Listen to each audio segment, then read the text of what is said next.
Hi అండి, welcome to home style. అందరూ ఎలా ఉన్నారు? అందరూ బాగుండాలి, అందులో మనం ఉండాలి. ఇవాళ ఇన్స్టెంట్ దోశ బ్యాటర్ అయితే మీకు చూపిస్తానండి. మనం అప్పటికప్పుడు దోశ వేసేసుకోవచ్చు. ఇవాళ వ్లాగ్లో దోశ బ్యాటర్ షేర్ చేస్తాను. హాయ్ అండి, వెల్కమ్ టు హోమ్ స్టైల్. అందరూ ఎలా ఉన్నారు? అందరూ బాగుండాలి, అందులో మనం ఉండాలి. ఇంక ఈరోజు మార్నింగే చూసారు కదా, మందారం చెట్టుకైతే మందారం పువ్వులు అయితే ఇలా పూసాయండి. ఇంకా దేవుడి కోసం తెంపుకుందామని ఉద్దేశంతో ఇంకా వచ్చాను బయటికి. ఇలాగా మీకు తెలుసు కదండి, 2 రోజుల నుంచి వర్షాలు అయితే పడుతున్నాయి. అసలు ఎక్కడా కూడా చల్లదనంతో పాటు ఇంకా వర్షం కూడా స్టార్ట్ అవడంతో చాలా చలి ఎక్కువే ఉందని అనిపించిందండి.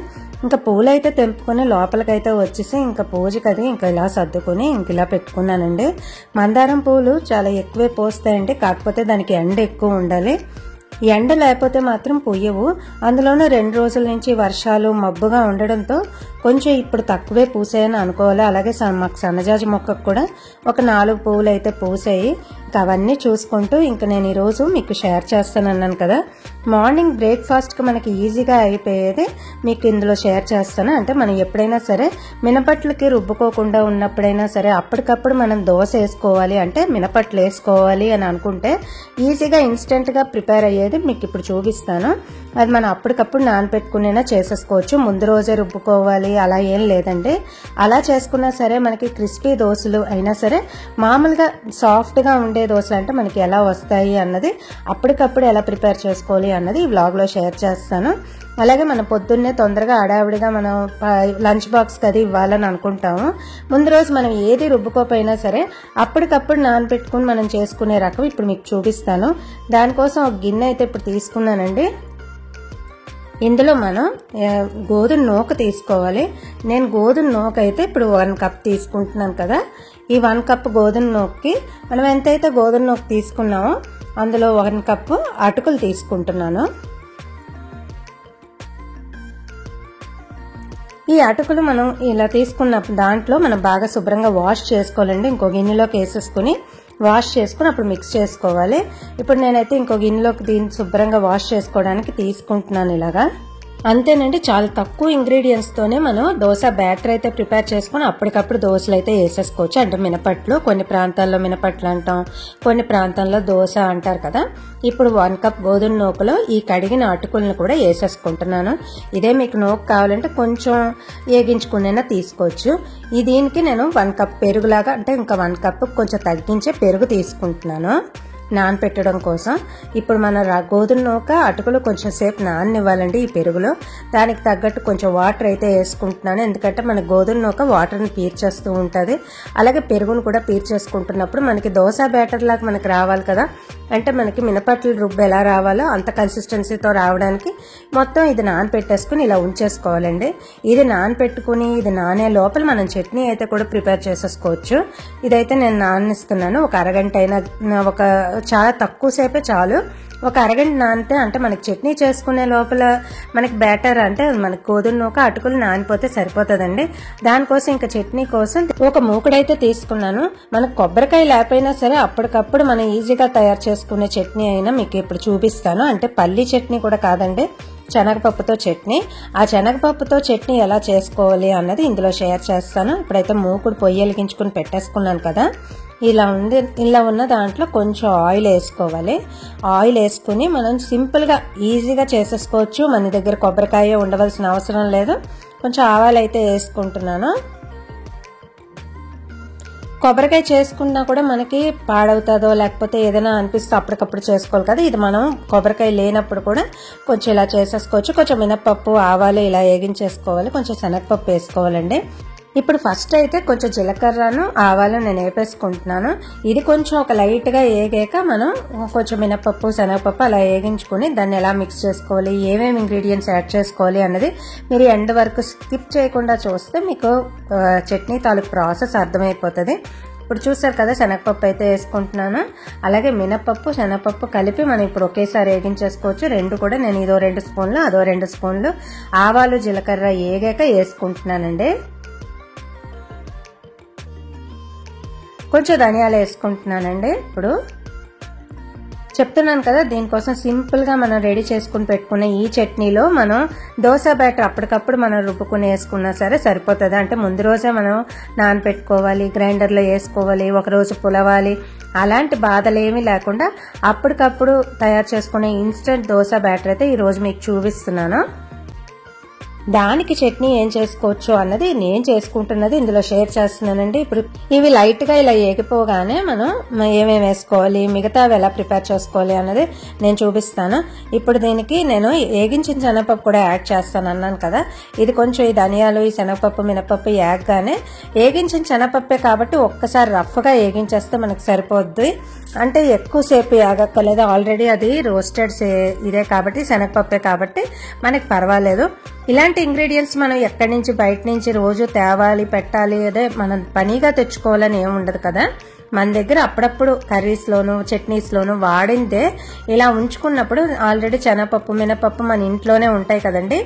దాంతో ఇలా మనం వేగించేసుకుని అప్పటికప్పుడు మనం ఏది చేసుకోవాలంటే కూడా ఈ చట్నీ అన్నిట్లో మన గారెల్లో అయినా ఇడ్లీల్లో అయినా సరే దేంట్లోకైనా ఇది మ్యాచ్ అయిపోతూ ఉంటుంది. అలాగే టేస్ట్గా కూడా ఉంటుంది. రవ దోశలకైనా సరే ఈ చట్నీ బాగుంటుందండి. ఇప్పుడు అల్లం వెల్లుల్లి కూడా కొంచెం తీసుకుంటున్నాను, అవి లైట్గా ఫ్రై చేసుకోవాలి. మనం ఏగించుకుని చేసుకుంటున్నాం కాబట్టి కొంచెం మనం పొద్దున్న చేసుకున్న మధ్యాహ్నం వరకైనా రాత్రికైనా నిలవ ఉంటుంది. ఒక రెండు మిరపకాయలు 4 తీసుకున్నాను. మన కారం ఎక్కువ తక్కువ చూసుకుని మనం చేసుకోవచ్చండి. ఎండుమిరపకాయలు కలుపుకోవచ్చు. ఇప్పుడు ఇవన్నీ కూడా బాగా రోస్ట్ అయిపోవాలి. మనం వేసుకున్న అల్లం వెల్లుల్లి, ఎండుమిరపకాయలు, ఏగించిన ఆల్రెడీ శనగపప్పు అన్నీ ఉన్నాక మనకు కొంచెం ఏగిపోగానే మనం మిగతా ఎలా యాడ్ చేసుకోవాలో ఇప్పుడు చూపిస్తాను. ఇందులో మనకి నచ్చితే ఇలాగైనా మనం గ్రైండ్ చేసేసుకోవచ్చండి.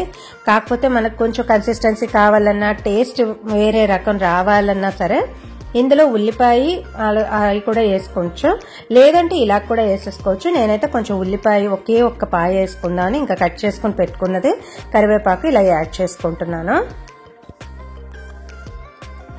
ఇది నార్మల్గా మనం చింతపండు వేసుకుని లేకపోతే ఉల్లిపాయ వేయకుండా కరివేపాకు వేసుకుని చింతపండు వేసుకుని గ్రైండ్ చేసి పెట్టుకుంటే ఈ పొడి రైసుల్లో కూడా వాడుకోవచ్చండి. ఉల్లిపాయ వేస్తే చట్నీల్లోకి వాడుకోవచ్చు. కొంచెం 2 డిఫరెంట్ స్టైల్లో ప్రిపేర్ చేసుకోవడానికి ఒకే ఇంగ్రీడియంట్ని మనం అలా చేసుకోవచ్చు. కొంచెం పసుపు అయితే వేసుకుంటున్నాను. మనం ప్రతి దాంట్లోనూ ఉప్పు, పసుపు వేసుకుంటే ఉల్లిపాయలో ఉన్న వాటర్ని స్క్వీజ్ అవుట్ అవుద్దండి. ఇప్పుడు మొత్తం ఇంకా ఇలా వేగించేసుకుంటున్నాను.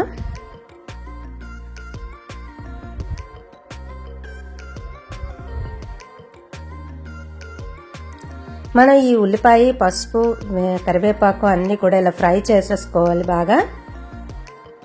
ఇప్పుడు నాకైతే ఆల్మోస్ట్ అన్నీ కూడా దగ్గరికి పడిపోయండి. అలాగే మనకు కొంచెం పచ్చివాసన పోయినంత వరకు మనం ఇది ఉంచాం కదా, దీన్ని అయితే మనం చల్లారనివ్వాలండి. పక్కన పెట్టేసుకుంటున్నాను పొయ్యి ఆర్పేసి. ఈ చల్లారే లోపల మనం బ్యాటర్ని మనం గ్రైండర్ జార్లోకి వేసేసుకోవాలి. ఇప్పుడైతే నేను ఒక గ్రైండర్ తీసుకుంటున్నాను. నాకైతే నానిపోయింది. చట్నీ అయినంత సేపట్లోనే నానిపోద్దండి, ఎందుకంటే గోధుమ నూక కానీ అటుకులు కానీ మీకు తెలుసు కదా, తొందరగానే నానిపోతుంది. ఇప్పుడు చూసారు కదా, కొంచెం వాటర్ వేసుకున్నాను. ఇలాగా వాటర్ వేసుకుని మనం కొంచెం ఉప్పు వేసుకునైనా గ్రైండ్ చేసుకోవచ్చండి, లేకపోతే గ్రైండ్ చేసుకునేటప్పుడైనా వేసుకోవచ్చు, లేకపోతే గ్రైండ్ చేసుకున్నాకైనా వేసుకోవచ్చు. మొత్తం ఇది సాఫ్ట్గా మనకి క్రీమీ టెక్స్చర్, అంటే మనకి దోశ బ్యాటర్ ఎలా ఉంటుందో సేమ్ అలాగే మనకు వచ్చేటట్టు మనం గ్రైండ్ చేసేసుకోవాలి. నానిపోయిన రవాను మనకి అటుకులు చూసారు కదా, ఈ కన్సిస్టెన్సీ అయితే మనం ఇలా చూసుకోవాలండి. కొంచెం దలసరిగానే వేసుకుంటాం కాబట్టి మనకి పల్చగా ఉండకుండా ఇలా చూసుకోవచ్చు. అయితే పల్చగా కూడా వేసుకోవచ్చండి, ఏం పర్వాలేదు. కాకపోతే కొంచెం పొంగలాల్లాగా వేసుకుంటేనే దీని టేస్ట్ కూడా బాగుంటుంది. ఇది వేరే ప్రాంతాల్లో చేస్తూ ఉంటారండి. అలాగే మొన్న ఎక్కడో ఫంక్షన్కి వెళ్తే ఇది నేను తిన్నాను, చాలా బాగుంది అనిపించింది. ఇంకా రెండో వాయి కూడా వేసుకుని మొత్తం ఇలా మిక్స్ చేసేసుకుంటే చూసారు కదా, మనకు కావాల్సిన దోశ బ్యాటర్ అయితే మనకి అప్పటికప్పుడు ఇన్స్టెంట్గా రెడీ అయిపోయింది.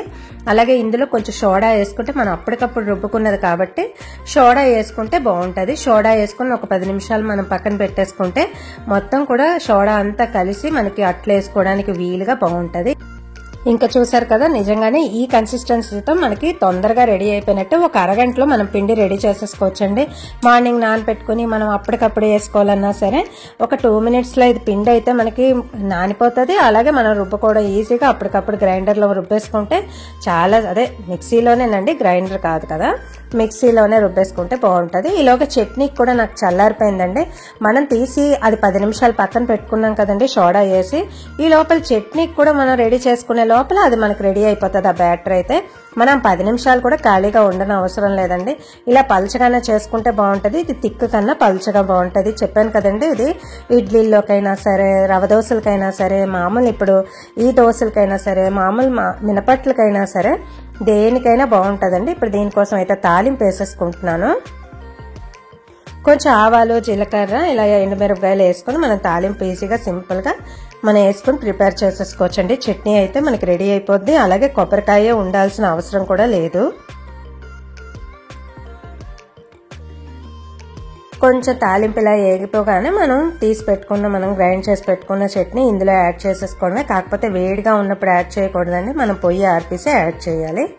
ఇప్పుడైతే చూసారు కదా, ఇలా చిటపట్టు ఆవాళ్ళు చిటపట్లు ఆడాక మనం వేసుకుంటే చేదు ఉండదు.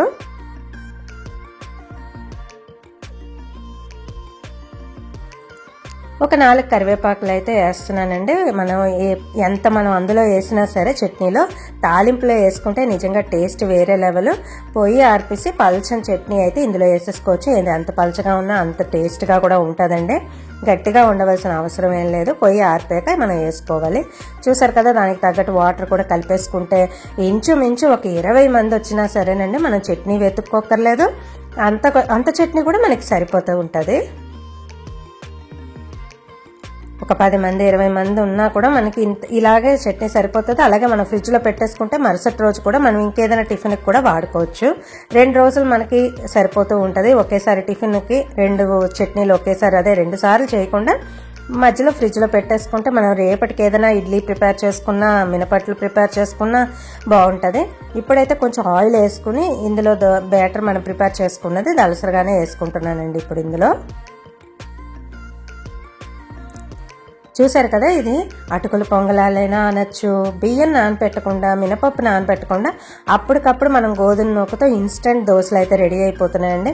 చాలా సూపర్గా, చాలా టేస్టీగా అప్పటికప్పుడు మనం లంచ్ బాక్స్కైనా సరే, మార్నింగ్ బ్రేక్ఫాస్ట్కైనా సరే, అండ్ నైట్ డిన్నర్కైనా సరేనండి, ఇది ఈజీగా ఒక పక్కే మనకు కాలుస్తాం కాబట్టి ఒక పక్క కాలడానికి మనం ఇలా మూత ఏదైనా కన్నాళ్ళు ఉన్నది పెడితే ఆవిరి బాగా దీనికి హీట్ ఎక్కి మనకి రెడీ అయిపోతుంది. ఇప్పుడు చూసారు కదా, ఇలాగే మిగతావన్నీ కూడా వేసేసుకోవాలి. కన్సిస్టెన్సీ మాత్రం ఈ మాత్రం ఉండాలండి. మరి పల్చగా అయిపోయినా సరే మనకు అట్లా వస్తాయో రావో, లేకపోతే ఇంకో రకంగా మనం అనుకోవచ్చు. అలా కాకుండా ఇది పొంగలాల్లాగా ఉంటేనే టేస్ట్ దీనికి బాగుంటుంది. అటుకుల పొంగలాలని కూడా కొన్ని ప్రాంతాల్లో అంటారండి. కాకపోతే అది కొంచెం మినపప్పు అవి కలుపుతూ ఉంటారు కదా. ఇది అలా కాకుండా చూసారు కదా, 2 పక్కల ఒకేసారి కాలిపోతూ మనకి ప్రిపేర్ అయిపోయింది. ఇంచుమించు 1.5 minutes పడుతుందండి. ఒక నిమిషానికి కొంచెం 10 సెకండ్ల 5 సెకండ్లు అటు ఇటుగా మనకి ఇది రెడీ అయిపోతూ ఉంటుంది. అంటే నేను మరీ సెకండ్లతో సహా చెప్పాలా అని అనుకుంటున్నారా? అదేం లేదండి. అంటే ఇంచుమించు చెప్తున్నాను నేను. మార్నింగ్ మనకి పొద్దున్నే అనేసరికి మనం టైం చూసుకుంటూ చేసుకుంటూ ఉంటాం కదా, దానికోసం ఇది చెప్తున్నాను. ఇంకా చూసారు కదా, ఇటు పక్క ఇలాగా, ఒక పక్క అలాగా మనకి ఇది రెడీ అయిపోయింది. దీన్ని మనం ఈ చట్నీతో సర్వ్ చేసుకుంటే చాలా సూపర్గా రెడీ అయిపోయినట్టేనండి. ఇంకా చూసారు కదా, అప్పటికప్పుడు ఇన్స్టెంట్ దోశలు అయితే మనం ఎలా ప్రిపేర్ చేసుకోవచ్చు అనేది చూసారు కదా. పైన క్రిస్పీగా, లోపల సాఫ్ట్గా, టేస్ట్గా చాలా బాగుంటుందండి. డెఫినెట్గా ట్రై చేసుకుని నాకు ఎలా ఉన్నది అన్నది కామెంట్ సెక్షన్లో షేర్ చేసుకోవడం మర్చిపోకండి. అండ్ ఈ రెసిపీ కనుక నచ్చితే ఒక లైక్ ఇవ్వడం మర్చిపోకండి. నిజంగా సూపర్గా ఉందండి. డెఫినెట్గా ట్రై చేసుకుని ఎలా ఉన్నది అన్నది, ఈ వ్లాగ్ ఎలా ఉన్నది అన్నది కూడా మీ అభిప్రాయం తప్పకుండా తెలియజేయండి. నేనైతే ఇంకా టిఫిన్ అయితే తినేస్తున్నాను.